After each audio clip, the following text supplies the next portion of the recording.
এনসিপিকে অনেক সময় কিংস পার্টি বলা হয়। ভারতীয় আগ্রাসন বিরোধী দল বর্তমান সময়ে জাতীয় নাগরিক পার্টি এবং আওয়ামী লীগের সবথেকে বড় বাধা হলো জাতীয় নাগরিক পার্টি। আর সবাই তলে তলে তাদের সাথে বন্ধুত্ব করে ফেলছে। বাংলাদেশে বর্তমান সময়ে আওয়ামী লীগের সবথেকে বিরুদ্ধ শক্তি হলো জাতীয় নাগরিক পার্টি। এই জন্যই আক্তার হোসেনকে টার্গেট করা হয়েছে। বাকি যারা আছে তারা লিয়াজু করে মেনটেন করতেছে আওয়ামী লীগের ভোট ব্যাংকের জন্য।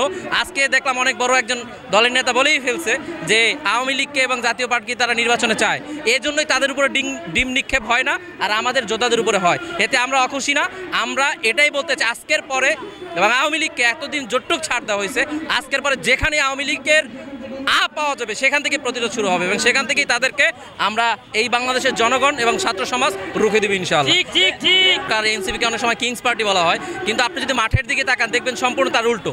এনসিপির আজ পর্যন্ত যত চাওয়া পাওয়া ছিল একটা এখনো পূর্ণ এই সরকার মেনে নেয় নাই, কিন্তু অন্য দলের বিভিন্ন সুযোগ সুবিধা কিন্তু তারা নিচ্ছে। মূলত এনসিপিকে সামনে ব্যবহার করে তারা একটা প্রোপাগান্ডা ছড়ানো হচ্ছে। আর এই সরকার মূলত স্বরাষ্ট্র উপদেষ্টাকে আমরা দেখলাম গতকালকে একটা ছবি ভাইরাল হয়েছে, জাতীয় পার্টি যারা আওয়ামী লীগের পোষ্য একটা দল ছিল তাদের সাথে একটা মিটিং করতে। জানি না এটা কতটুকু সত্য।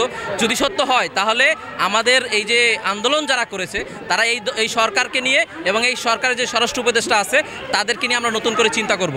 প্রয়োজনে আওয়ামী লীগকে যারাই বিভিন্নভাবে রিটার্ন আনার চেষ্টা করবে তাদেরকে আওয়ামী লীগের পরিণতি ভোগ করতে বাধ্য করা হবে। এই বিষয়ে কোনো ছাড় দেওয়া হবে না। আওয়ামী লীগ 16 বছরে যে ফ্যাসিজম বিভিন্ন পয়েন্টে পয়েন্টে তৈরি করেছে, সেই আমলাতন্ত্রের ভিতর থেকে সে আওয়ামী লীগকে এখনও উৎখাত করা যায় নাই। তারা বিভিন্ন ষড়যন্ত্রে লিপ্ত। এই সরকারের অনেক কাজই তারা সহযোগিতা করে না। তো সেই জন্যই হয়তো বা এই ঝটিকা মিছিলগুলো বাড়তে পারে। দ্বিতীয় আরেকটা কারণ হলো অন্য কোনো রাজনৈতিক বড় দল যারা আছে ভোট ব্যাংকের লোভে তারা আওয়ামী লীগকে প্রশ্রয় দিচ্ছে, এই জন্য আওয়ামী লীগের মিছিল বড় হচ্ছে। হিসাব একদম ক্লিয়ার। আপনি যদি দেখবেন যেদিন থেকে আওয়ামী লীগের মিছিল বড় হতে শুরু করলো, অন্য কোনো দল জুলাই আন্দোলনের ভিলেন না, শুধু ভিলেন হলো এনসিপি, জাতীয় নাগরিক পার্টি। এ দিয়েই স্পষ্ট বার্তা যে বাংলাদেশে একমাত্র ভারতীয় আগ্রাসন বিরোধী দল বর্তমান সময়ে জাতীয় নাগরিক পার্টি এবং আওয়ামী লীগের সবথেকে বড় বাধা হলো জাতীয় নাগরিক পার্টি। আর সবাই তলে তলে তাদের সাথে বন্ধুত্ব করে ফেলছে।